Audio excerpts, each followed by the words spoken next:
The rattlesnake struck before Harper could even scream. 24-year-old Harper Lane collapsed against a granite boulder, clutching her ankle as fire shot up her leg.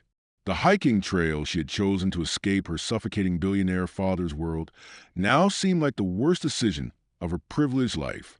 Miles from civilization with no self-service, she felt death creeping closer with each labored breath. "Stay still," commanded a deep voice from the tree-line. Harper's vision blurred as a tall figure emerged. The man appeared to be in his 30s, with callous hands and eyes that held the steady confidence of someone who belonged in these mountains. Ethan Cole had been tracking deer when he heard the commotion.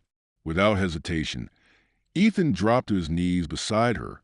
His former Army medic training kicked in instantly.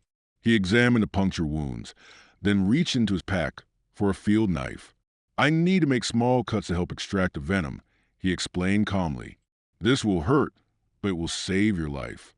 Harper nodded weakly, trusting the stranger completely. Something about his presence radiated competence and safety. Working methodically, Ethan cleaned the wound and applied pressure. He then lifted Harper onto his back, her arms draped around his broad shoulders. The 2-mile trek to his cabin felt endless, but Ethan's steady pace never faltered. His remote log cabin sat nestled among towering pines, solar panels glinting on the roof. Inside, herb bundles hung from wooden beams and medical supplies lined a shelf. Ethan had built this sanctuary after losing his squad in Afghanistan, seeking solace in nature's embrace. For 3 days, Harper drifted between consciousness and sleep. Ethan monitored her temperature, administered herbal remedies, and shared stories of mountain wildlife to keep her spirits up. Gradually, the swelling subsided and her strength returned. "Why did you help me?" Harper asked on the 4th morning, watching Ethan prepare breakfast over his wood-burning stove. "Because that is what decent people do," he replied simply. No questions asked. As Harper recovered, she discovered a peace she had never known. No bodyguards, no social obligations, no cameras following her every move. Here, she was simply Harper, not the Lane Hotel Empire heiress. She helped Ethan tend his vegetable garden, learned to identify edible plants, and listened to his stories about finding purpose after trauma. "I lost everything that mattered in one mission," Ethan shared one evening by the fireplace. "My team, my faith in the system, my direction. These mountains taught me that healing happens slowly, but it does happen." Harper felt tears forming. "I ran away from an arranged marriage to a senator's son. My father sees me as a business asset, not a daughter. I have never made a single real choice in my life until I came here." Ethan studied her face in the flickering firelight. "Your background does not define who you are, Harper. Character is built through actions, not inheritance." For the first time in years, Harper felt truly seen and valued for herself. She began to imagine a different future, one where she could use her resources to help others rather than simply inherit them. 2 weeks into her stay, the distant thrum of helicopter rotors shattered their peaceful morning. Harper's face went pale as the sound grew louder. "They found me," she whispered. Ethan stood beside her on the cabin porch, his jaw set with determination. "Whatever happens next, remember what you learned here. You have choices, Harper. You always have choices." The helicopter circled overhead, and Harper knew her brief taste of freedom was ending. But as she squeezed Ethan's hand, she realized something profound had changed within her. The wilderness had awakened a strength she never knew existed. "This is not goodbye," she said firmly, her voice carrying new resolve. "I will find a way back to this life, to who I really am." The helicopter descended toward the clearing, but Harper Lane was no longer the same frightened heiress who had stumbled into these mountains.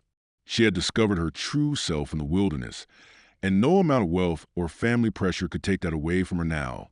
3 men in expensive suits emerged from the aircraft, followed by her father's head of security. Harper recognized the lead figure immediately. Thomas Lane himself, his silver hair perfectly styled despite the mountain wind. "Harper Elizabeth Lane." Her father's voice boomed across the clearing. "You have caused enough trouble. We are leaving immediately." Ethan stepped protectively beside Harper, his presence calm but unmovable. "She is recovering from a serious snake bite," Moving her too quickly could be dangerous. Thomas Lane's cold eyes assessed Ethan dismissively. And you are Ethan Cole, the man who saved your daughter's life. Harper felt a surge of courage watching Ethan stand his ground against her intimidating father. I am not going back to marry Charles, father. That life was killing me slowly. Nonsense, Thomas snapped. You will fulfill your obligations to this family and our business empire. Your little adventure is over. No, Harper said quietly, but with steel in her voice. I am 24 years old. I make my own decisions now. The security chief moved forward, but Ethan's military bearing made him hesitate. These mountains were Ethan's domain, and everyone present sensed it. Harper, her father's voice softened slightly. You belong in civilization, not living like some mountain hermit. Think of your responsibilities, your education, your future. I am thinking of my future, Harper replied. For the first time, I am actually thinking for myself. She turned to Ethan, her eyes filled with determination. I want to stay. I want to learn everything you can teach me about surviving out here, about being truly independent. Thomas Lane's face darkened. I will cut off your trust fund. You will have nothing. Harper smiled, expression Ethan had never seen on her face before. Pure, fearless joy. Then I will have everything that actually matters. The standoff stretched for long minutes. Finally, Thomas Lane gestured to his men. We will give you 48 hours to come to your senses. After that, I will use every legal and financial resource at my disposal to bring you home. As the helicopter lifted away, Harper felt both terrified and exhilarated. She had just chosen an uncertain future over a guaranteed but empty life. Are you sure about this? Ethan asked gently. Harper looked around at the towering pines, the clear mountain air, and the man who had shown her what genuine caring looked like. I have never been more certain of anything in my entire life.